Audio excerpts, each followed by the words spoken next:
اور اپنے نفس کو محفوظ رکھتا ہے، اللہ کے ارادے کو سمجھتا ہے جی اور جہاں جہاں سے اس نے روکا ہے وہاں رک جاتا ہے، جس جس کی تائید اطاعت اور جو کام کرنے ہوتے ہیں اس کو انجام دیتا ہے، اور شعوراً خود کو پاک فطرت بنا لیتا ہے، تو وہ نفس مطمئنہ پر فیض ہو جاتا ہے، اور نفس مطمئنہ یعنی کامیاب ہو جانا۔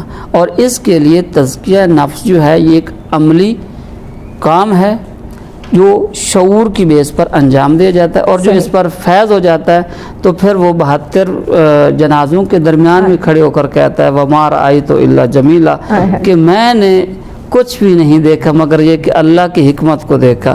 اور پھر جو ہمارے ولی کامل ہیں وہ کیا فرماتے ہیں کہ اے اللہ میں تجھ پہ راضی ہوں، میں نے تجھے ایسا پایا جیسا میں چاہتا تھا، مجھے ایسا بنا دے جیسا تم چاہتا ہے۔ بہت شکریہ ڈاکٹر صاحب آپ کا، الوی صاحب آپ کا بہت شکریہ، ہمارے مہمانوں کا بہت شکریہ۔ ناظرین ڈیفینیٹلی ان ڈیٹیل بہت ہی خوبصورتی کے ساتھ انہوں نے آج کا موضوع بیان فرمایا۔